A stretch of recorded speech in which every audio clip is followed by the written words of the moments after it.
We caught that. Scripture this morning is Isaiah 57. The righteous perish, and no one takes it to heart. The devout are taken away, and no one understands. That the righteous are taken away to be spared from evil. Those who walk uprightly enter into peace. They find rest as they lie in death. But you, come here, you children of sorceresses, you offspring of adulterers and prostitutes. Who are you mocking? At whom do you sneer and stick out your tongue? Are you not a brood of rebels, the offspring of liars? You burn with lust among the oaks, and under every spreading tree you sacrifice your children in the ravines and under the overhanging crags. The idols among the smooth stones of the ravines are your portion. Indeed, they are your lot. Yes, to them you have poured out drink offerings and offered grain offerings. In view of all this, should I relent? You have made your bed on a high and lofty hill. There you went up to offer your sacrifices. Behind your doors and your doorposts you have put your pagan symbols. Forsaking me, you uncovered your bed. You climbed into it and opened it wide. You made a pact with those whose beds you loved, and you looked with lust on their naked bodies. You went to Moab with olive oil and increased your perfumes. You sent your ambassadors far away. You descended to the very realm of the dead. You wearied yourself by such going about, but you would not say it is hopeless. You found renewal of your strength, and so you did not faint.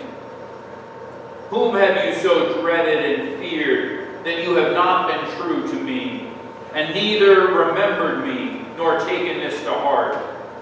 Is it not because I have long been silent that you do not fear me? I will expose your righteousness and your works, and they will not benefit you.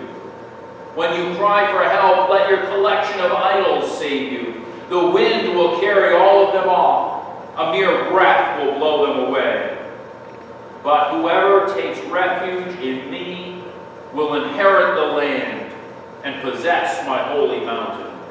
And it will be said, build up, prepare the road, remove the obstacles out of the way of my people.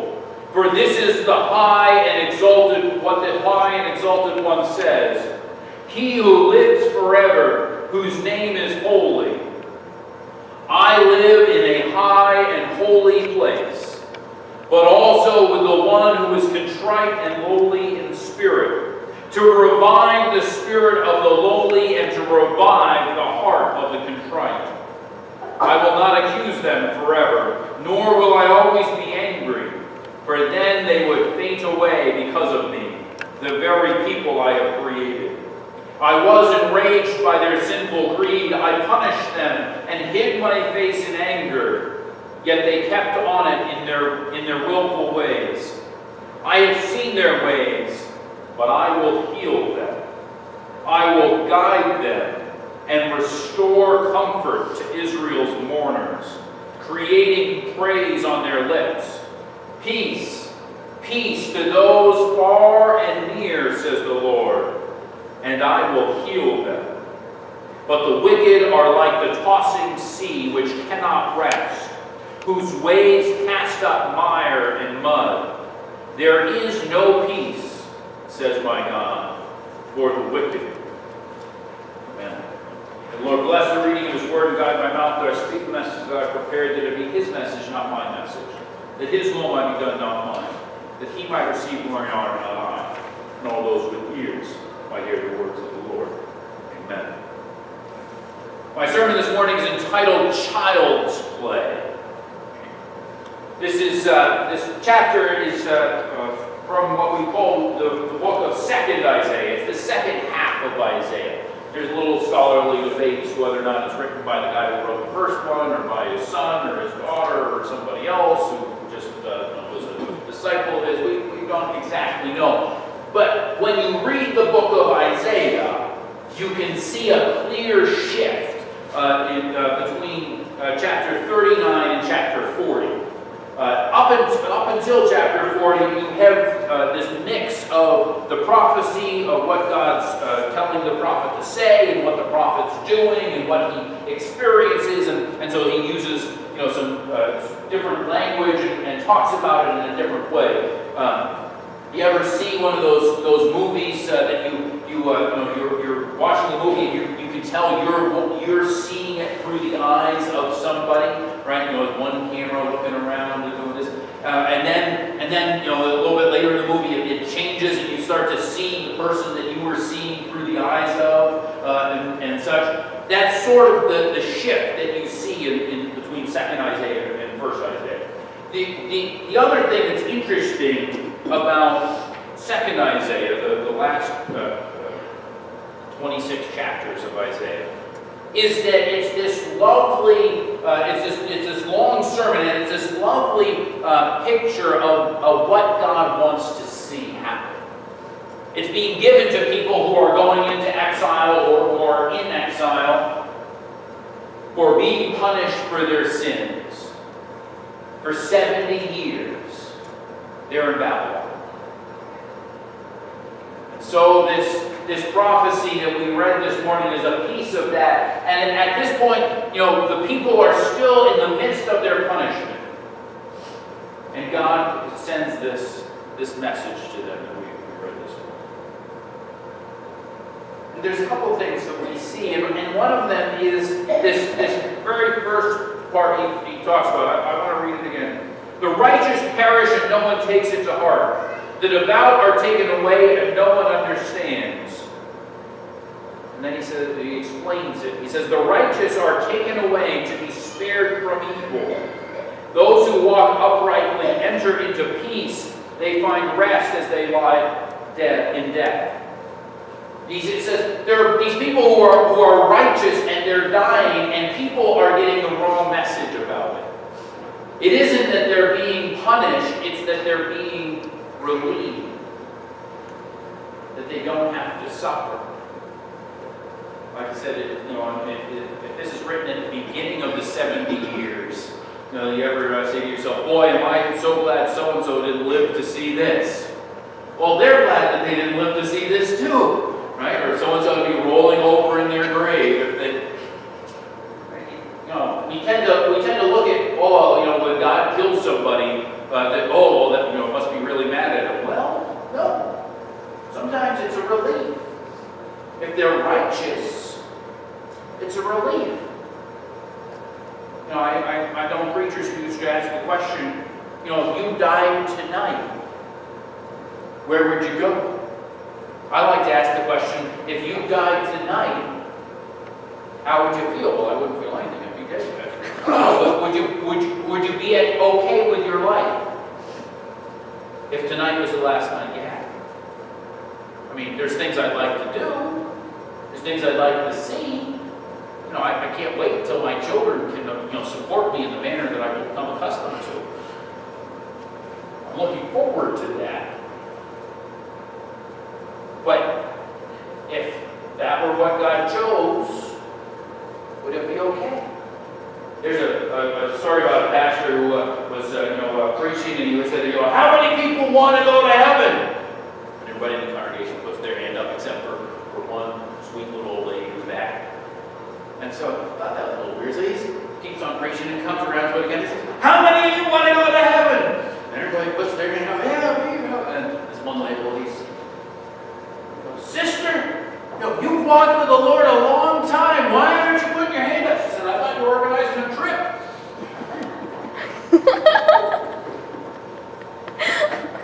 That's not the point, right? We're not eager to go to heaven, but if we died tonight, would we be at rest?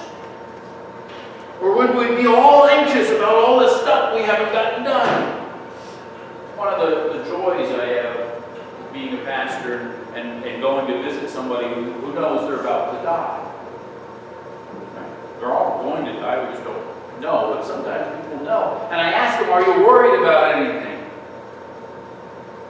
And most of the time, probably 95% of the time,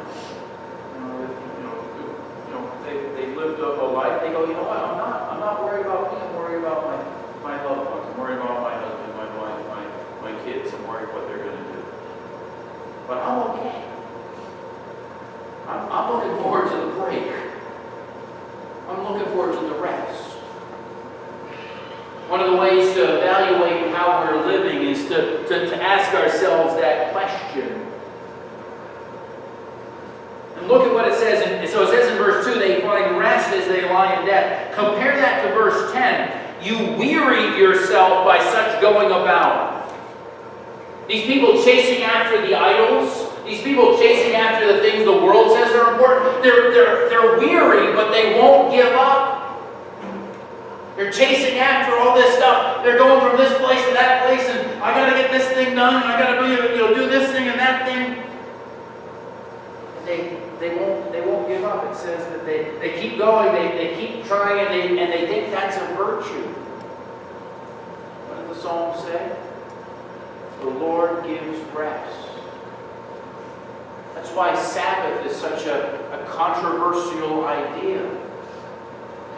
To say, you know what, I don't have to do it all. I can trust in God to do it. I can relax and say God will provide.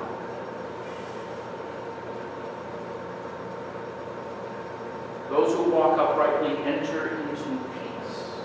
That's a peace that God gives. It's not, I'm going to get all my ducks in a row, and then once I get everything squared away, then it'll be perfect, and I can just sit back and be on easy street. No, that's chasing after idols. No, so how many of us have had the idea, I will admit to it, right? Well, if I could just get enough money together, I could put it in this fund and that fund and do this thing, and I'd never have to worry about anything ever again. Ever have that idea? The lottery gets up to $1 billion or whatever it was. Right? If I could just get 20 more people to come to church, and I'd have everything I possibly could want, or 120 people. Oh, if I could just get this thing and that thing. When we get that, what do we find? Well, we're still chasing after idols. We're still wearied. But somehow we push on and we're going to do it and we're going to keep going. And the key is to embrace the rest of God, the joy of that peace.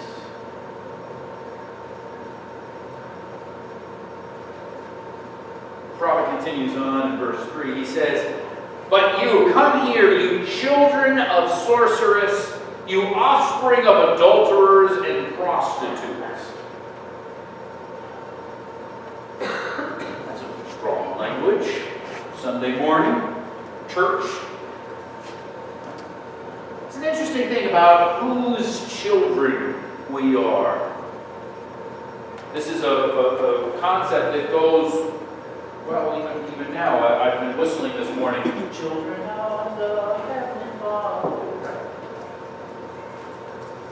The prophet's like, no, you aren't children of the Heavenly Father. You're children of sorceresses, of adulterers, of prostitutes. Remember, in the ancient world, it wasn't prostitution wasn't seen as an economic or a justice thing. It was a cultic thing. It was a religious thing. There are no secular prostitutes in the ancient world. If that's what you were into, you went down to the house of Aphrodite or Asherah. This time, Aphrodite's a little bit later. You go to this thing or that thing. He says you're children of that. It's funny. The prophet's being funny here because they're engaging in these activities and then they're literally killing the children that are produced from them. He says they're going to these places and offering their children to Molech and to the idols. And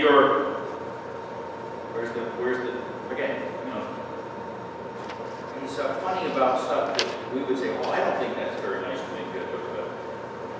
Where is it? Your portion is the smooth. Oh, verse 6. The idols among the smooth stones of the ravine are your portion. They've gone there to sacrifice their children. And he says, so your inheritance, your offspring are going to be the stones, the smooth stones, where the kiddos were destroyed. He says, that's what you're producing. death and destruction.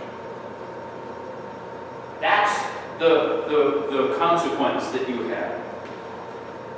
You see, this thinking about whose children we are helps us to think about whose children are we producing.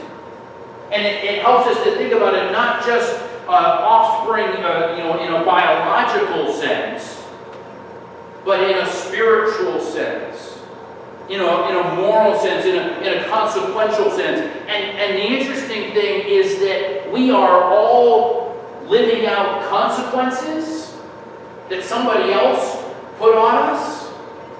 And we are also all consequential. We're doing stuff that's impacting other people. We are both children and children producers.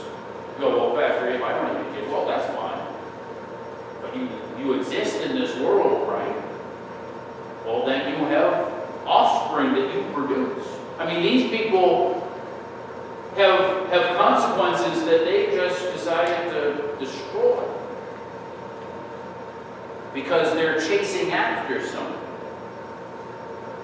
When we ignore the consequences of something, it continues the problem. And if the possibility to ignore a problem exists, then it becomes a reality because it's the path of least resistance. Right? Think about if we have the ability to just get out of a relationship with somebody, and there becomes a problem with that relationship, and we can just go all full on Yankee on them and go through, well, that's it. I'm never going to talk to them again. I was watching some TV show in a waiting room, and they said, the boycott list, right? All the places that have done something that I don't like. So now I don't go to this place or that place, and I can't buy gas there, and I don't go to that restaurant. Some of us have boycott lists in our minds, in our hearts. Well, I don't talk to so-and-so, I don't talk to this person or that person because they did this or that, or I did this or that and I don't like them. It gets challenging when there's some reason we can't have a boycott list, right? When somebody's related to us. We'd like to have nothing to do with them, but then lo and behold, Thanksgiving shows up and we have to sit across the dinner table from them, even though they're whack. Or whatever. I can say that to my mom's dead, so you don't want that about her.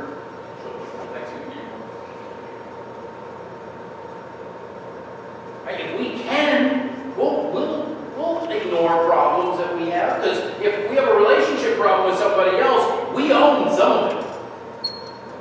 Right? And if I just ignore it and pretend like it doesn't exist and don't interact with you anymore, I can ignore my own contribution to it.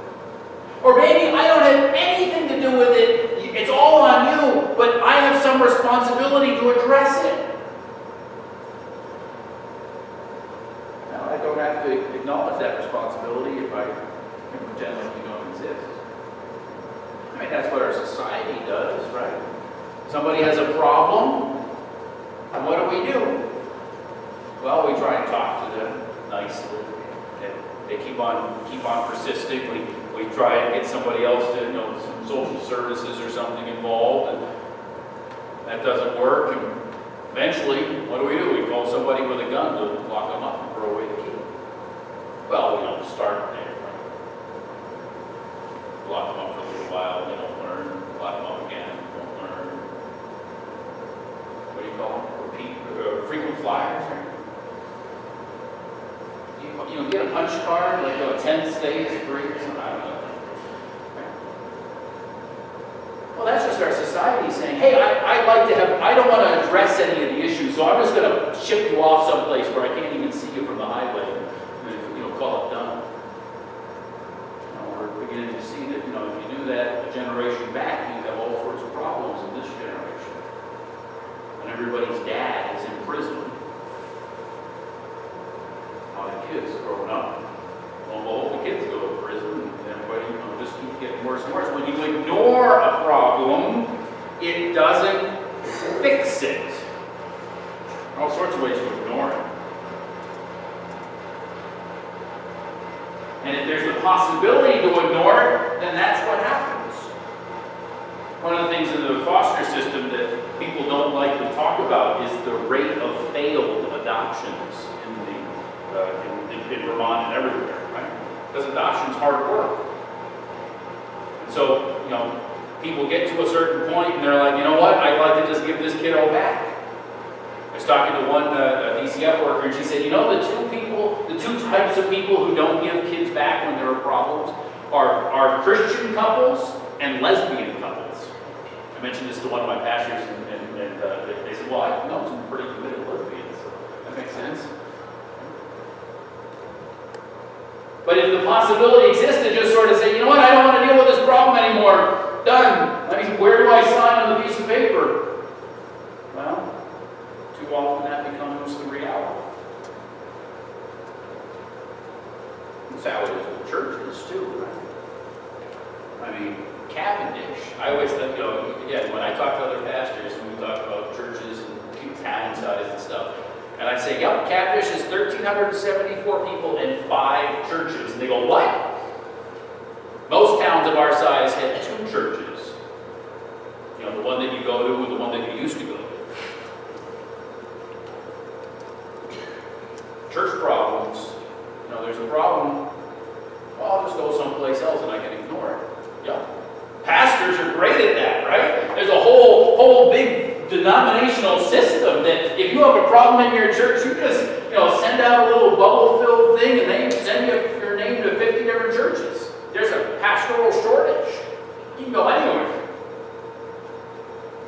Hawaii sounds nice.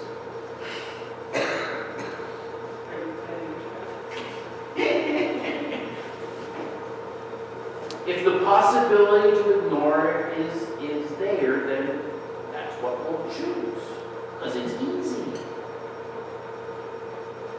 The people there want to ignore the problems of their sin. They want to ignore the problems of their chasing after these idols, going for things of the world. And they're ending up in captivity. And what do they decide to do? Well, let's double on down.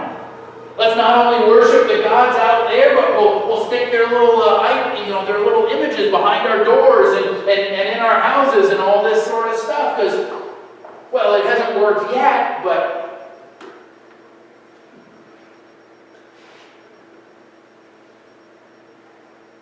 that's why there's this end of this chapter is so amazing.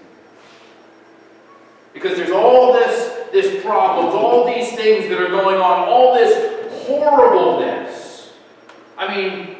Right, we read it, God bless the folks who translate the NIV, they sort of clean up some stuff, but it doesn't take very much imagination to read between the lines about what they're talking about here. And go, man, that's in the Bible? Hopefully, somebody's okay. No. Man, that's in the Bible? This would be PG-13 or more, right? They're living out these things,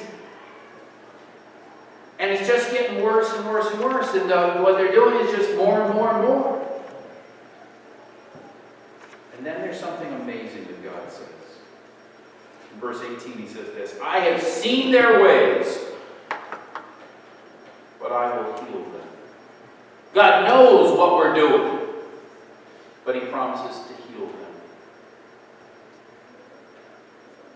I've seen their ways, but I will heal them. I will guide them and restore comfort to Israel's mourners. I'll restore comfort to them.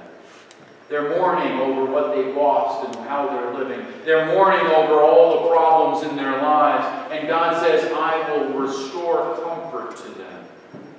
I will put praise on their lips. I will bring peace not only to them, but who are far and near. And I will heal them. See, that's the amazing thing about this prophecy, is it lays out all these problems and all these practices and all the ways that they pervert life. And sometimes we can feel that way. We can feel like we've been chasing the ravines and gullies. We've been chasing idols and worshiping them for so long, and we've destroyed so much. that we just have to keep on going down that road. And God says, no, I've seen it. I know what you did. I know you're guilty. But I will heal you. I will revive you. I will give you new life. That's what revive means, right? I saw a news story about a woman who sued the hospital that brought her back from the dead by doing CPR on her. Revive. Give her a new life. She wouldn't be suing them if she got out of all her credit card debt and everything, because she was dead and now she's alive again. So, no, that was the old me. That's what God promises to give his people. He says, I'll heal you, I will revive you. I'll restore comfort to you. That's an amazing thing. We aren't stuck with the consequences. We maybe have to live through them, but that doesn't have to define us. That doesn't mean that we can't escape them. There's been doing a bunch of stuff with ACEs, Adverse Childhood Experiences. There's 10 things that if you have these things in your life, then you're more likely to die early and get cancer and get heart disease and all sorts of problems. And you can sort of see the systematic way that problems in childhood then play out in adulthood, and then that plays out in somebody else's childhood, which plays out in some, it's this cyclical thing. The amazing thing is that you don't have to stay in that place of brokenness. You don't have to stay in that place of evil. You don't have to stay in that place of sin. God says, I will heal them. I will restore comfort to them. I will revive them. And he does this. Verse 15. For this is what the high and exalted one says. He who lives forever, whose name is holy. I live in a high and holy place. So God's saying, I'm up here. He says, but I also live with the one who is contrite and lowly in spirit. See, that's the whole point of sending Jesus to us.